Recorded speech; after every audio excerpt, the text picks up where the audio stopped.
welcome to another video. I'm Paul, this is Out Nerdy. Today, James Bond. Not a review of the film, more of a question of where does it go from here. Despite its takings, and in this weird post/COVID world, it's, at the time of me looking at this, it's done 121 million. So in normal times, that's worldwide, in normal times it'd be well on its way to making its money back. However, these aren't normal times. So despite this last film of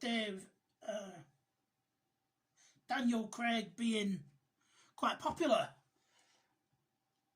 well, where does the franchise go from here? Because although we're told James Bond will return, I think we all know that there will be some kind of diverse representation of 007 for the foreseeable future. Whether that will be popular with punters, who knows? When all's said and done, people watch a 007 film for James Bond. They want to see him save the day, bed the women, and kick the crap out of the bad guys. Will people have an appetite for a female version of that? Quite possibly if it wasn't 007. If it wasn't 007, yeah. But all you're doing is sex and quite possibly race swapping the character. So where do we go from here? Well, I would suggest that we go to the past. We concentrate less on James Bond and more on Ian Fleming, the creator of James Bond. Because when you read about, what he got up to during the Second World War, he had quite an interesting war by all accounts.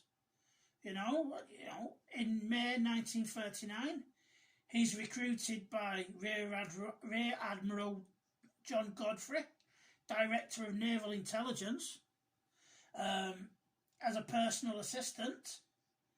He has the code name 17F. He works out of room 39 of the Admiralty.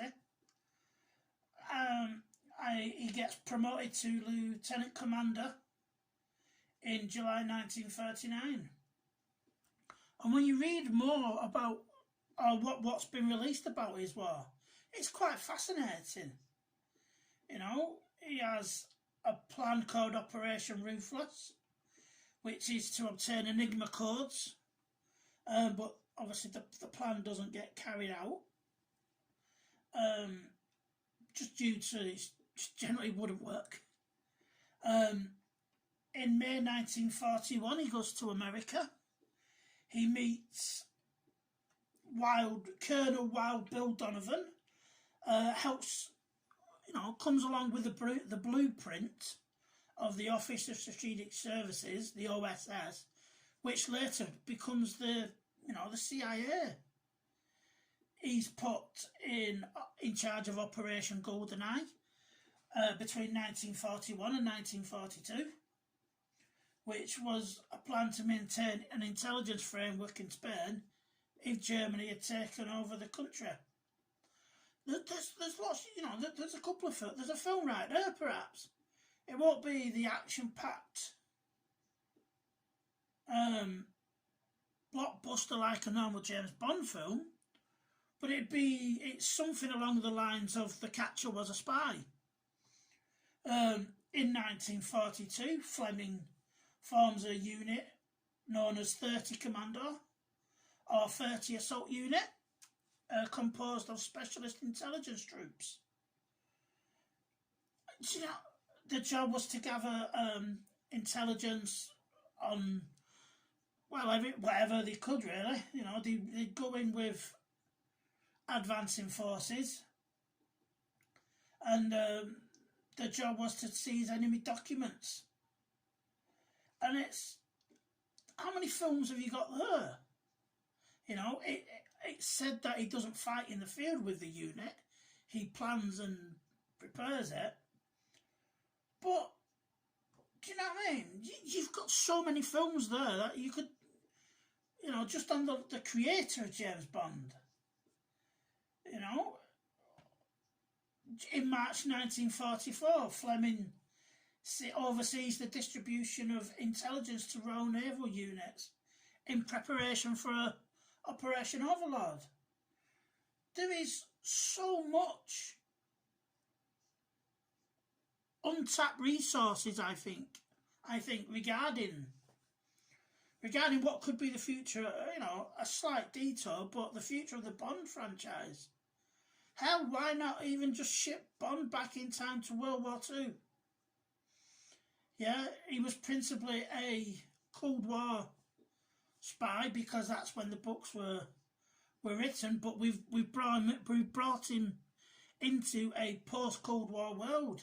So I feel, you know, they've nothing to lose by trying, but they could do a couple of films set in World War II.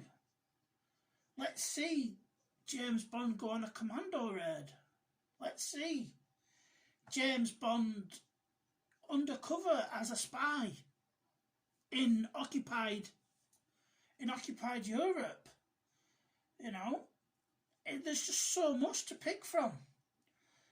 Following the success of 30 Assault Unit in August 1944, he organises a new unit called Target Force.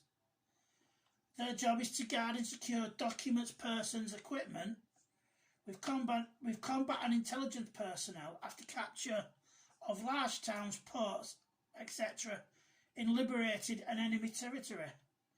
So that's like, you know, not far off Operation Paperclip, where Allied forces are sent in to find all the information on rocket technology or other advanced weaponry that the Nazis had developed before the Russians can get hold of it. There's so much that they could do here regarding James Bond. And it'd be really nice if they did that. But whether they will or not, you know, they probably wouldn't want to, because it just generally wouldn't fit any of the stupid messaging that has to go on in films today. But that's my take on it. If you can't do Bond anymore, or you want to give it a break, let's look at the creator of James Bond. Let's just do a couple of films, maybe a trilogy on Ian Fleming. I'm Paul, that's all for today. Please like, share and subscribe the video. Comment below if you think this is a good idea. It might be all bollocks, but, you know, until they try it, how would you know?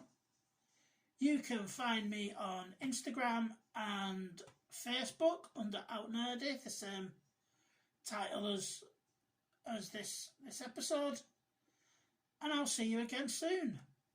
Take care. Bye for now. Ta-da.